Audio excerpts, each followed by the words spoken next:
And away we go. It is the Nightcap, brought to you by Galactic Fried Chicken, right here on BearcatJournal.com, www.galacticfriedchicken.com. Download the app for Android, iPhone, everything Galactic.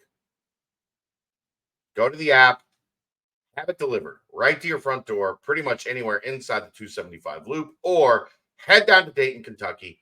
Tell them to pump it up. Save yourself 15% off of your order. Hi, Aaron. Yo. Busy day. It's been that. It has been that. We have a lot to talk about.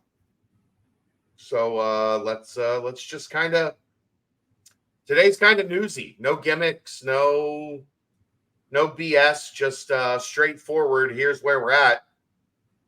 And it has to, I believe, start with the temporary restraining order that is a result of the 7 attorney generals from different states filing an antitrust suit with the against the NCAA. The first step in that process happened this morning at 10 a.m. Jameel Reynolds from Cincinnati testified. Raekwon Battle from West Virginia testified. There were a couple others. What the hell were they thinking asking that kid about some of the things they asked him about? Raekwon specifically. The NCAA lawyer was dreadful. Like, for what they were trying to accomplish, I have no idea what the game plan was. I have no idea what the thought process was. The NCAA lawyer was just when you ask a kid about their NIL that really has nothing to do with this case. No, it does. I guess if you're trying to prove the point that they were transferring for money as opposed to the point that they're trying to prove is that the waiver, like denying them eligibility, is costing them NIL money. Right, but how does that help the NCAA's case to ask the kid that question? No, that helps the other case. That's the part I don't understand. Yeah, and then they were just bad. They were terrible. And then to follow that up with, well, you've already sat out 9 games. What's the rest of the season? That's your case? What are you doing? I thought there were some parts of that just didn't make any sense. That didn't make any logical sense in terms of. For the defense of the players, it would make total sense to discuss the NIL. From the NCAA.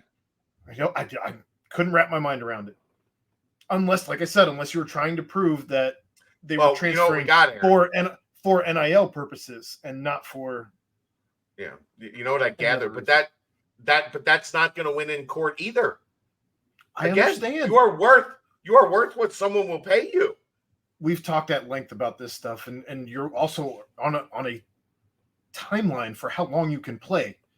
Like, let's be all the way real. Like, your body is on a timeline for how long you can. To take a year away is stupid. Yes. What did we learn today? You were going to make a point. You said, what we learned today. I don't remember where I was going with that. It'll come back to me. You took me. Once you take me off track, it's hard to. I tried to get you back. That track is already like we've gone here, and it's on a different timeline.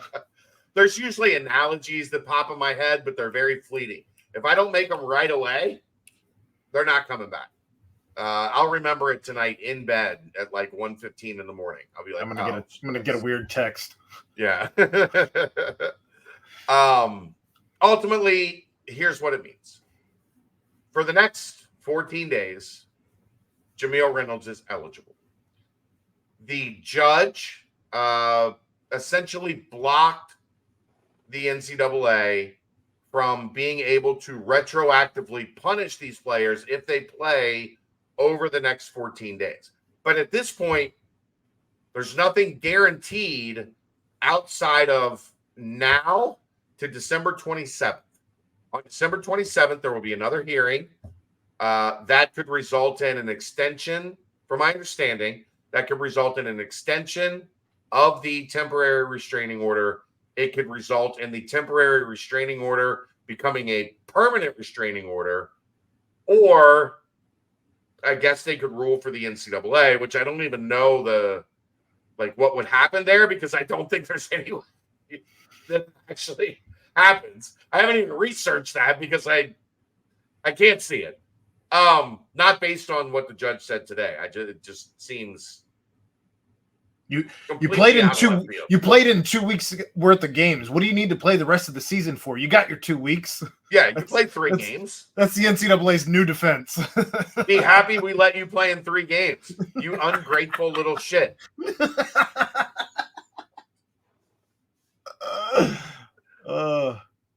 Here is the hang up for Jamil. What happens if hypothetically, and this is what schools and administrators have to consider, what happens if he plays 3 games? The injunction is either like nullified or not extended or whatever the terminology is, and then he's ineligible starting December 27th. Would those 3 games burn a year of eligibility? It's less than what a freshman plays. So as a redshirt freshman, Aaron. Well, no, I think I'm thinking football. Sorry, I was thinking football. It's so stupid. God, basketball. If you play 1 second, you have played a whole season. I forgot. That's so dumb. So now Cincinnati, in the best interest of Jamil, has to figure out, can we play him, let's say Saturday against Dayton? And then if things change, did that just burn a full year of eligibility? If you burn a full year, then let him play the rest of the fucking year. Again, it's all. You're missing the point. No, I understand the point. The whole court case. The whole thing's stupid.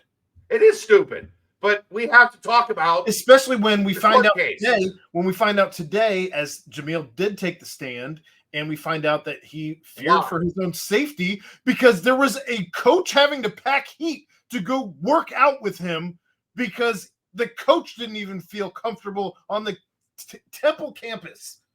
And then one of his friends got robbed and subsequently murdered.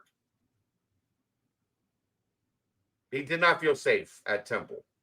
And for some reason, the NCAA does not find that to be that's not a mental health issue. That's a safety issue. We don't have safety waivers. We have mental health waivers. Philly's known for being super safe, right? Yeah. Well, but Aaron, safety is not under the guise of these waivers. They don't say anything about worrying for the ability to breathe tomorrow.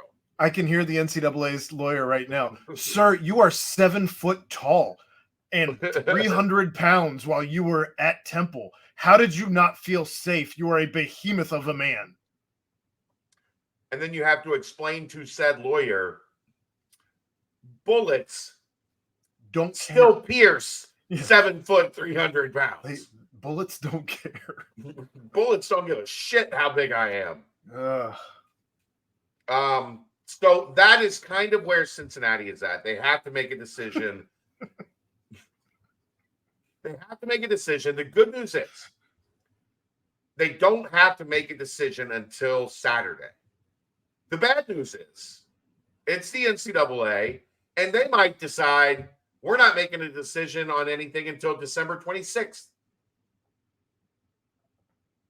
They're going to drag their feet as long as they can on everything. Right. So this is another thing that happened today is there was a reporter that released a statement from the NCAA that basically said eligibility will not be compromised in this 14-day window. So I did some checking on that because that's how this works. I appreciate the reporter for getting the quote. I guarantee somebody from the NCAA did give that quote anonymously to the reporter. It was probably their lawyer. He's been so good at everything else today. But as I did my research on that, guess what? That is not something the schools have been told. That has not been relayed to the schools. And then about 8:00 tonight, right before we went on the BCJ pod, the NCAA released a statement that basically, when it came to that issue, said we are still in the fact-finding, like decision-making process.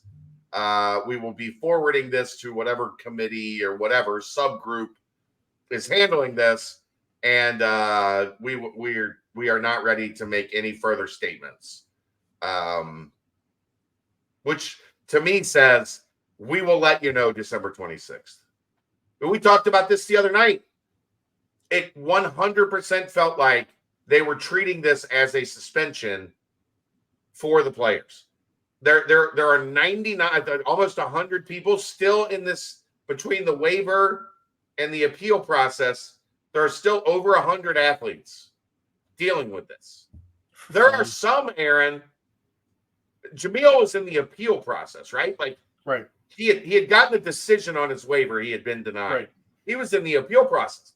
There are still people that haven't even gotten their decision on the waiver that are 30% through their season.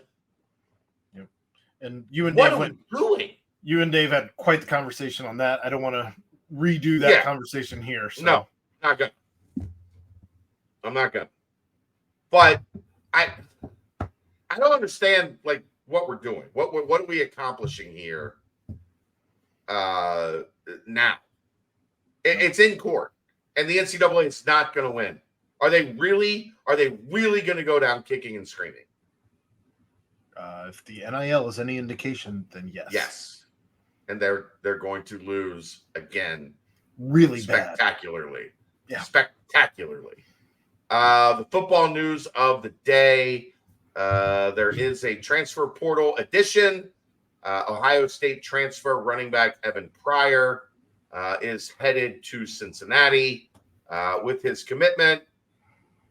They needed, obviously, with the exit of Miles Montgomery, and then we learned that Ethan Wright would be moving on as well. Ryan Montgomery is out of eligibility. Stephen Bird, Sean Thomas, the walk-on. Like the running back room essentially has Corey Kiner, redshirt freshman Manny Covey, and true freshman Jacorian Caffey set to come in when he signs his letter of intent next week. What's that? And that's it. Yeah, that's it. So Pryor was a former four-star recruit at Ohio State. He had offers from Ohio State, Alabama, Arkansas, Florida, Georgia, Michigan, Oregon. Same class as Corey Kiner. Yes. Interesting enough, he's from North Carolina. He did tear his ACL in 2022. He was in a backup role this season with between Mayan Williams and damn it, what was their starting back's name? Travion Henderson. Yep, there you go. Nailed it. That's how little I watch Ohio State. Don't care. I don't either. Travion Henderson. He did not have a lot of opportunity. Yeah, you just had Travion. The last name clicked when you said the first name. So he comes into Cincinnati essentially understanding that he's got, I believe he's got 3 years of eligibility. Kiner is the one. You've got a chance to come in and be his next in line, and then in position to take over next year. So overall, exciting type of talent, and we'll see. Sounds like the type of guy that Satterfield's been looking for, the type of guy who can hit a home run so long as he stays healthy. Gives you 2 top 100 running backs from that same class. Is that good? I hear that's good. From all indications point to yes. I did shake my magic 8-ball for that answer. It said all indications point to yes. Correct. I feel much better. now. Yeah. So I don't know. I mean, I do feel good though about where this running back room is going. This looks to be more I would imagine with both Covey and Caffey still being in the mix, that you're probably looking to get those home run hitters. And I think that you've cleared the room out of your what sounds to be your power backs, your guys that were Luke, Gritty. We're going to get those. Corey is still going to be Corey's still to there. An extent that guy. Yeah. Sure. But he's your lead back by all indications. Yeah. So, I mean, but you've just pretty much gotten rid of the guys who are going to grind out those 3 yards per carry in the Frank Gore type running style. And now you're going to be going with the fun, flashy, maybe hit a 65-yard touchdown run. So instead of a 65-yard run that ends at the 12. You were a big fan of those. We still got one of those. He's got an off season to get right. We'll see what Corey can do. I know, just messing with you. But all right, I don't got anything else to you. I think that about sums it up for today. We forgot to cover Nike being extended. So Nike and Jordan are now officially going to be representing the Cincinnati Bearcats when the BSN contract is up, and that contract will run through from 25, I believe, until 29. Yeah. Yep. So to all the people that doubted what I was telling you about Nike and Jordan in the spring, it was mostly just UCF bitter, angry fans. It's more than that, but whatever. That's the nightcap. We'll talk to you next time. Brought to you by Galactic Fried Chicken, right here on BearcatJournal.com. See ya!